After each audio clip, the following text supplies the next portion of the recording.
So Brad is an amazing speaker. I've had the pleasure to follow him on his YouTube channel for years. Brad is known internationally for his creative work and often humorous use of emotional freedom technique called EFT, for those who know about EFT tapping. Brad is also the author of the best-selling children's book called The Wizard's Wish, and also the co-author of the bestseller Freedom at Your Fingertips, and a featured expert in the film The Tapping Solution. Brad is also a presenter at numerous events, so thank you for being on this one, and also has been working on different projects, such as on some teleseminars with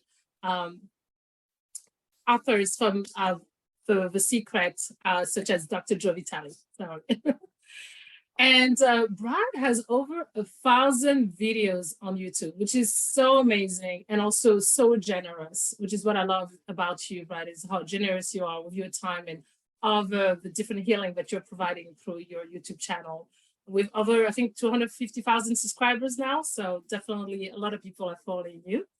And 41 million views. So well done. Well done, you. Thank you. Thank you. So Brad, if you could tell the audience a little bit more about yourself from your perspective, and also how did you get started with EFT tapping?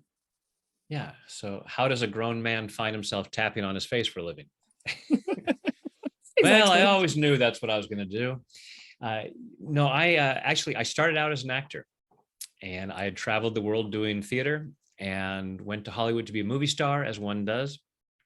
And while I was there, I met a woman, fell in love, and got married. And when our first child was on the way, I thought, I might need a backup career. Even though I'm not a doctor, but I played one on TV, but it didn't pay enough to support a family. So I was looking at what else can I do? And I'd always been fascinated by the power of the mind, and saw an advertisement for hypnotherapy school. And I thought, that would be cool. Hypnosis is cool.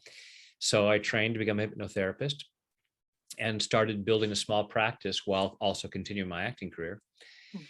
And then a couple of years later, when our second child was on the way, I realized that as much as I loved acting, this personal development work was really my calling.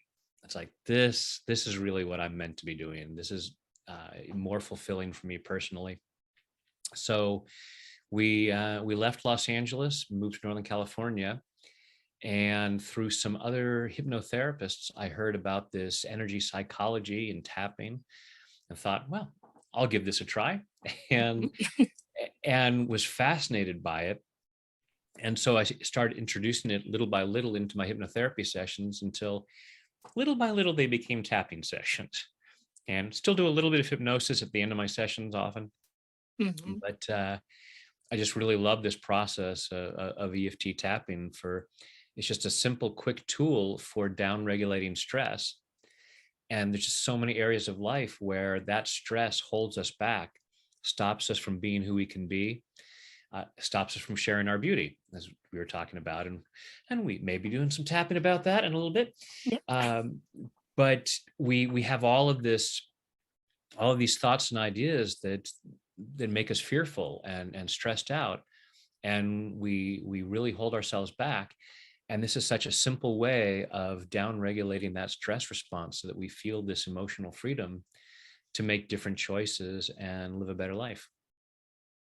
Beautiful.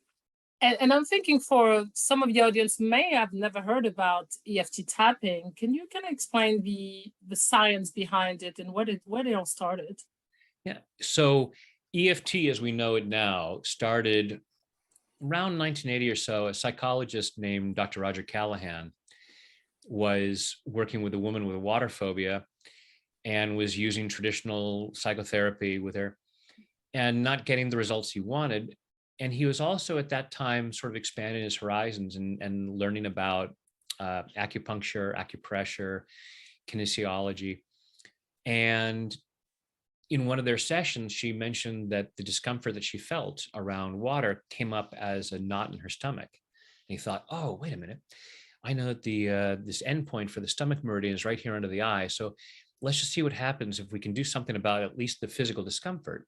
and tapped under her eye for a moment, and the fear of water went away. Not only did the knot in her stomach go away, but she was able to go out to the swimming pool, which used to be impossible for her, and splash water in her face. And she said, I don't feel any discomfort. And he thought, wow, that's interesting, as one would. Yes. And so he started experimenting with other clients and found that he needed to change up the tapping and do things differently and tap on different points for different clients.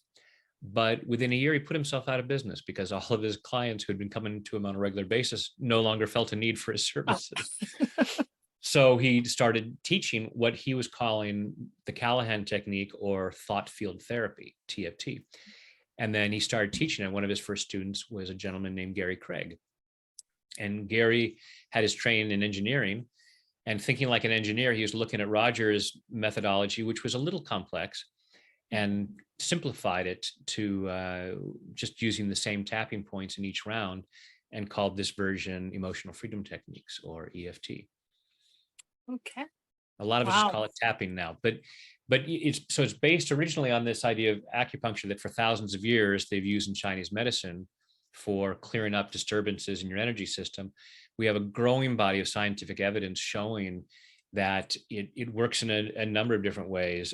It calms down the amygdala, which is the part of our brain that looks for threatening situations and puts us into fight or flight. So it calms down that. It interacts with the polyvagal system, the vagus nerve that runs up and down the body and regulates emotions. So there is a growing number of scientific studies, gold standard double-blind studies showing the efficacy of tapping.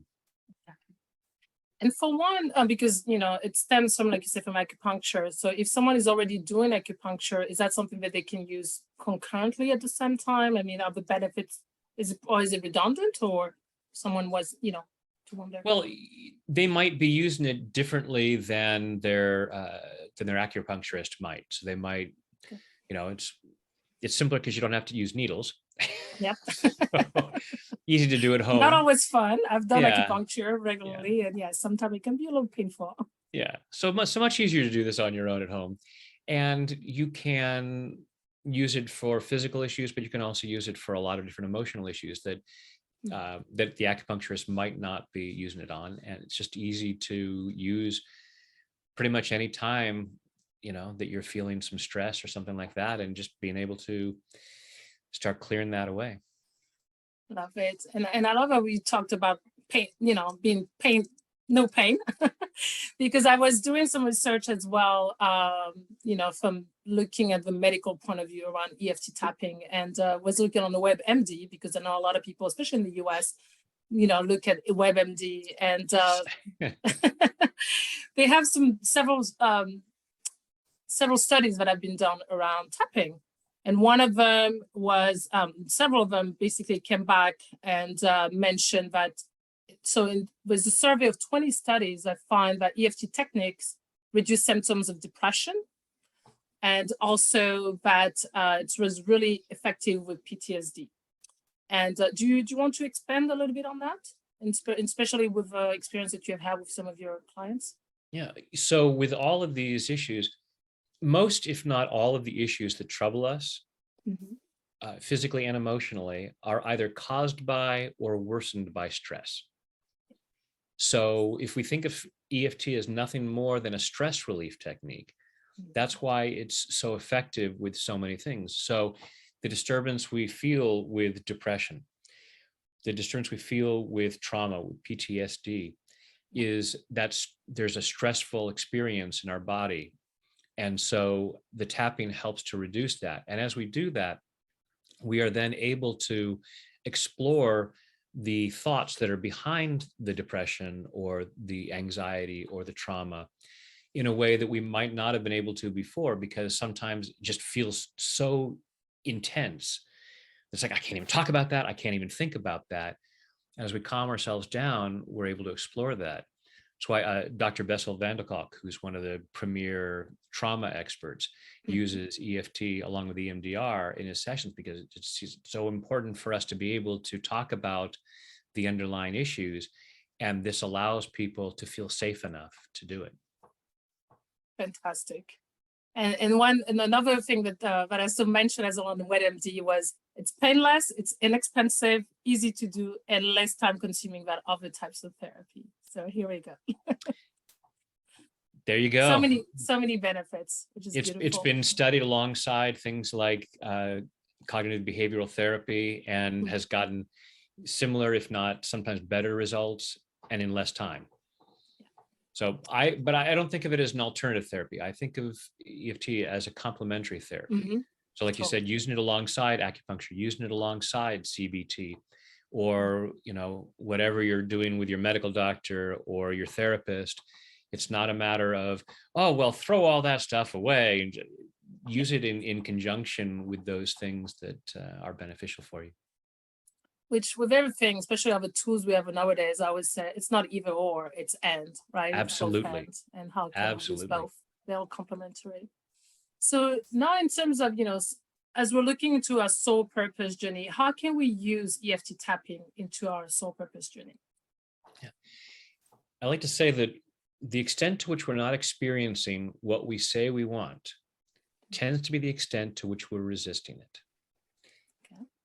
And we only resist things because we have a fear response, we have a stress response. So it's, you know, they say our conscious mind is like 5 to 10%, and the other 90 to 95% is the unconscious. So our conscious mind says, I love the idea of soul purpose. Yes, it feels so good. I'm so excited about my soul purpose. So that's 5 to 10% saying that. And the other 95% is going, yeah, you go ahead and think that. But, you know, soul purpose is crazy. It's not, you know, people are going to think you're weird. You don't have what it takes. And there's all of this other stuff. So it's like, you go ahead and fantasize about it. It's like vision boards. Yeah. Oh, you put the pictures up there. You get excited about the dream vacation, but it's not safe for you to have that. So we're going to make sure it never comes true. But by all means, fantasize about it. So in terms of our soul purpose, there is a part of us that we love the sound of it, but there's a part of us that also goes, oh, that sounds too heavy. Depending on our programming, it may sound a little woo-woo. There's all kinds of resistance. Even if we're a very spiritual person, we may have picked up a lot of things and have felt like, oh, if I talk about my soul purpose, people are going to think I'm nuts, or whatever it is. So I have to keep it secret. So I close down my connection to my soul purpose because of this fear of what other people will think. So it generally, our resistance to these things generally comes down to this fear. So I always like to have people think about what they want to create, and then imagine what that's like, and then notice where in your body you might feel that fear. In fact, let's go ahead and do that right now. So I'm going to invite everyone to close their eyes. Take a deep breath in and hold it, and let it go.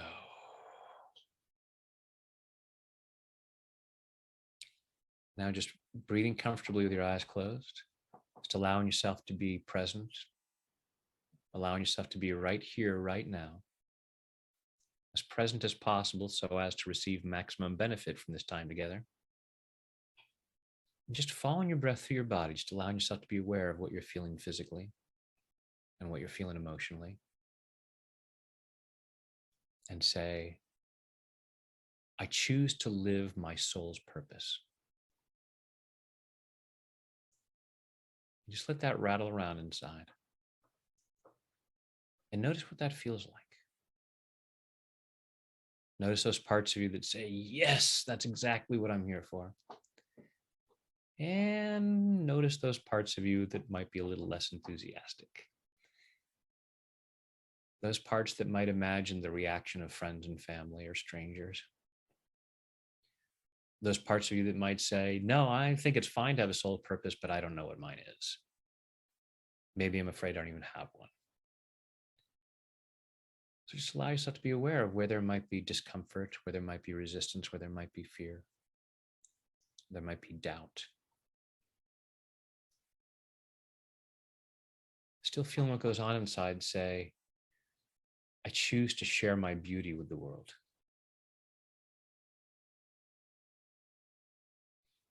And let that rattle around inside. And again, noticing those parts of you that say, that's what I'm here for. And notice those parts of you that might say, what beauty are you talking about? Do you really think anybody wants that? And just allow yourself to be curious rather than judgmental. Because those parts of you that might have those critical voices are just trying to protect you based on old programming, based on old beliefs about why it might not be safe or okay to say, yes, I have beauty to share with the world, and that is my soul's purpose, and that's why I'm here. Allow yourself to be aware of all that stuff. Take a deep breath. Open your eyes.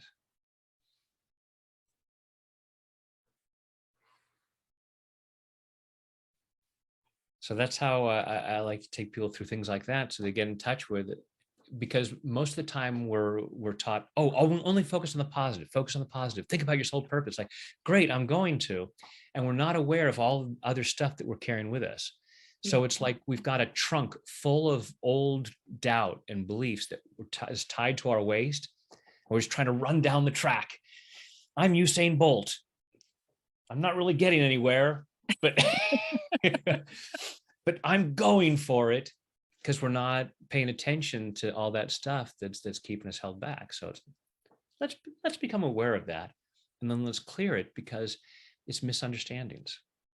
Exactly. Anything that says that you don't have a soul purpose, anything that tells you you don't have beauty to share, look you straight in the eye, is a lie. Or at least a misunderstanding. Possibly yours, possibly somebody else's, and they may have told it to you because they didn't know any better. So that's where we want to clear stuff away.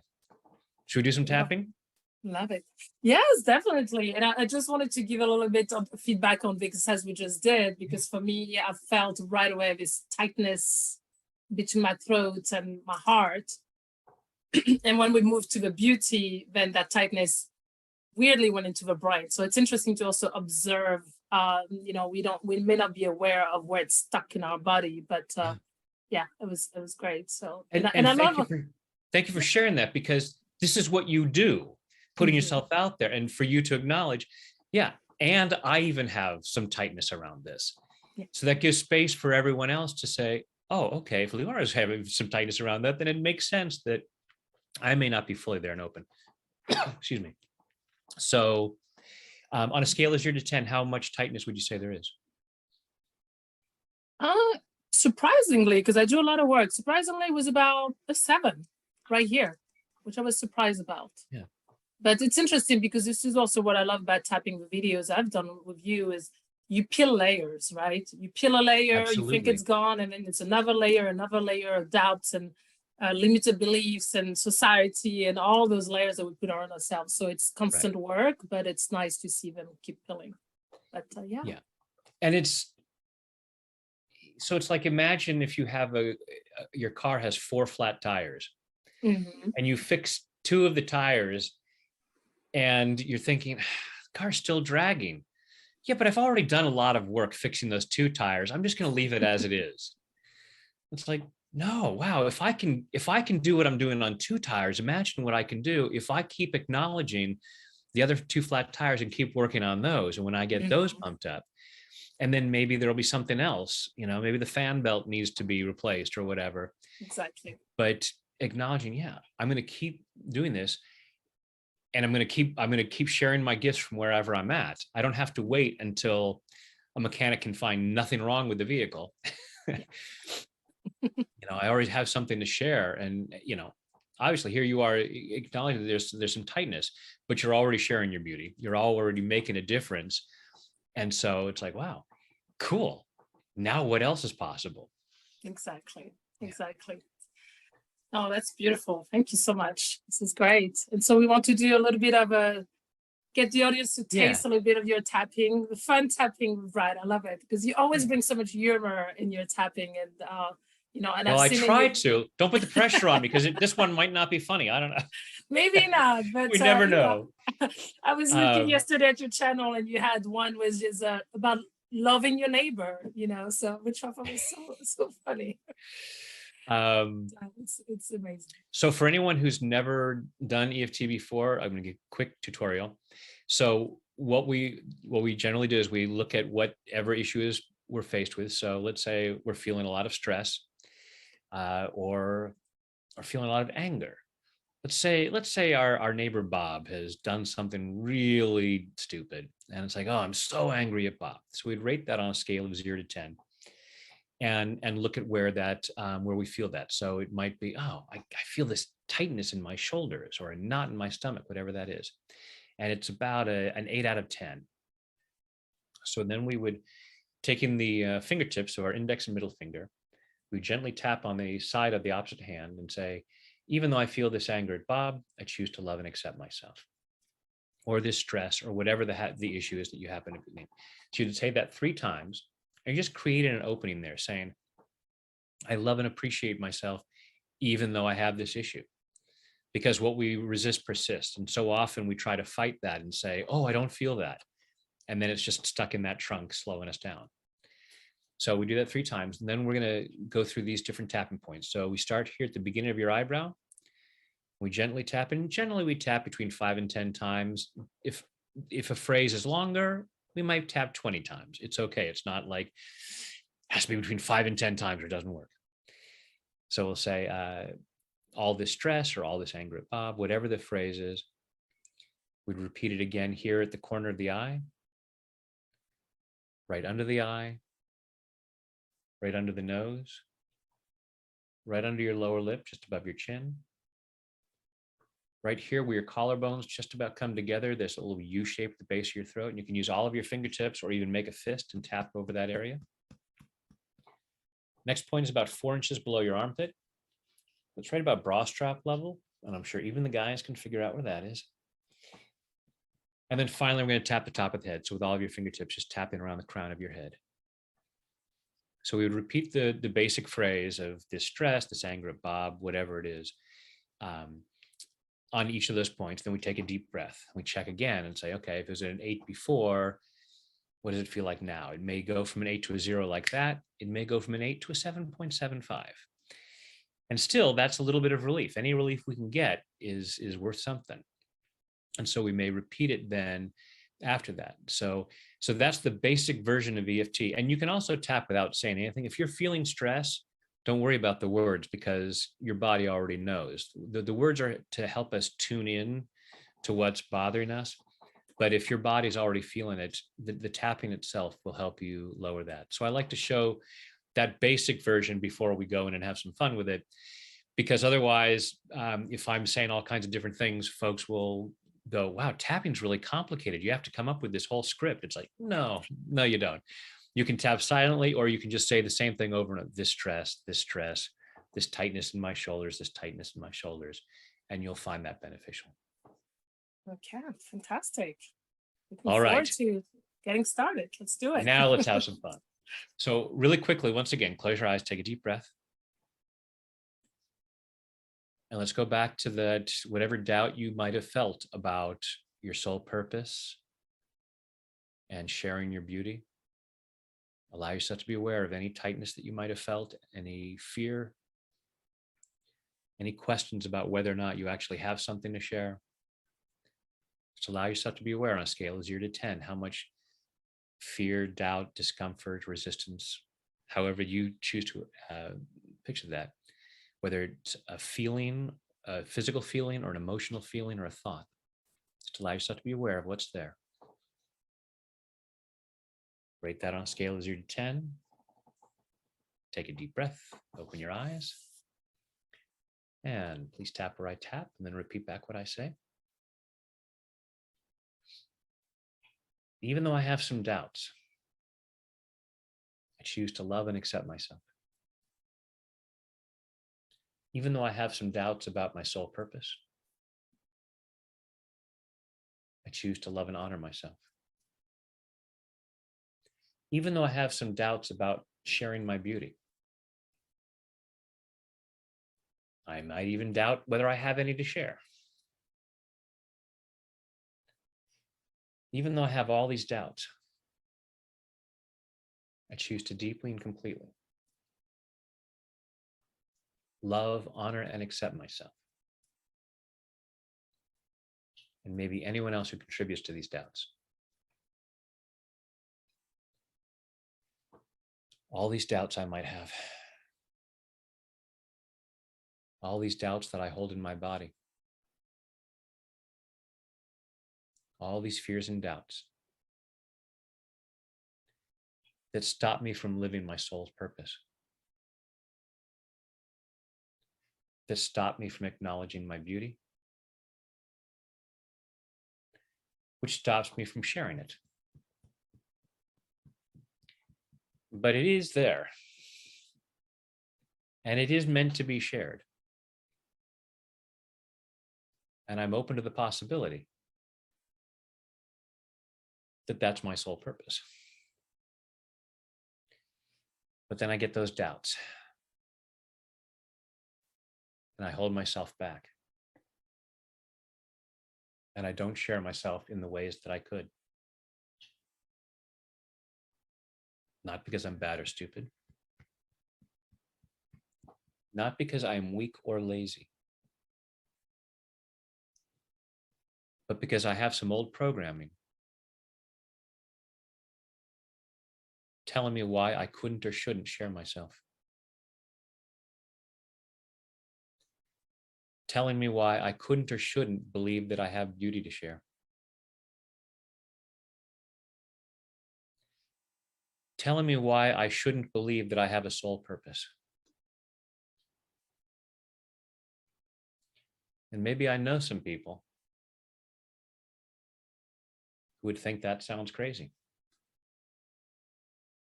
So I better keep it to myself. But I can't keep it to myself and share it at the same time.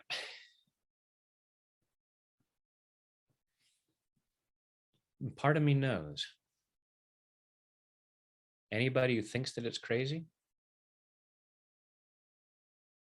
they're the ones who are missing out. I don't want them to miss out. And I don't want to miss out myself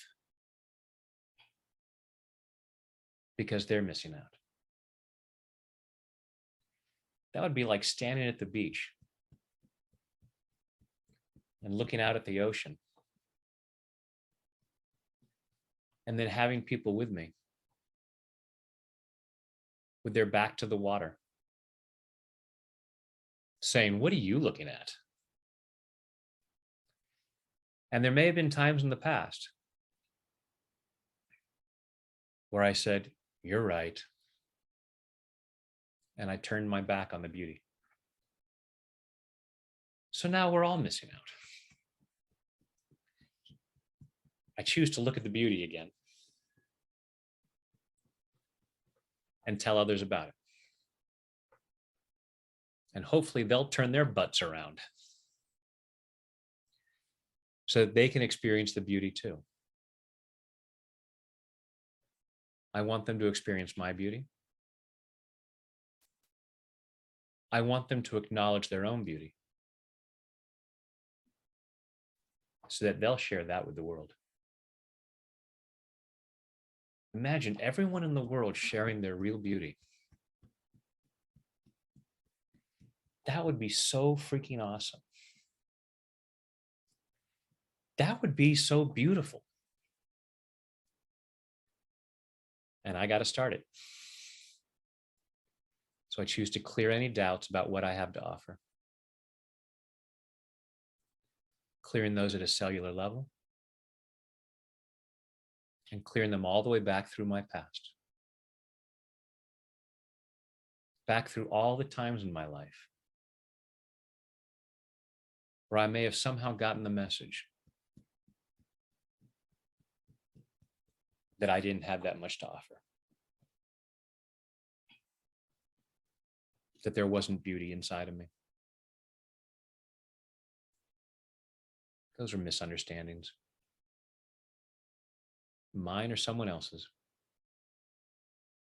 Time to let them go. Part of me knows that beauty is in there.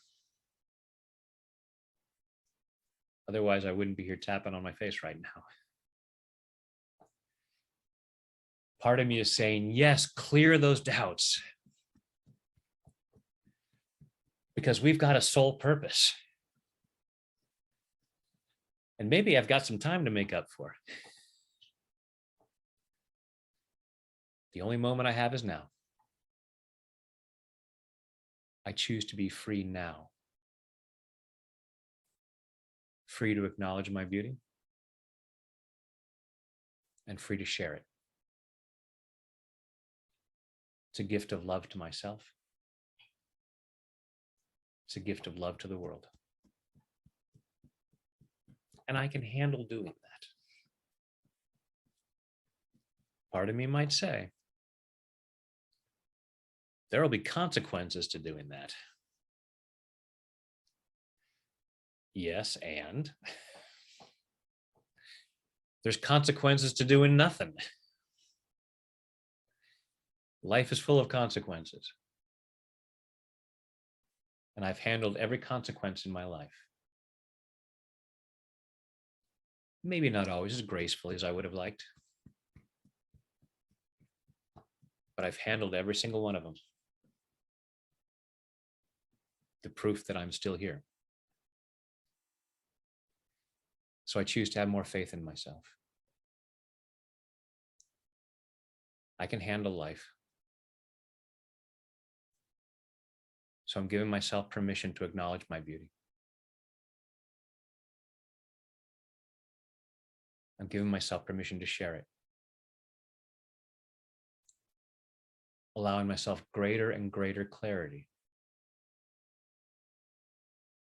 about my soul purpose. Setting myself free to move forward on that in body, mind, and spirit. Take a deep breath.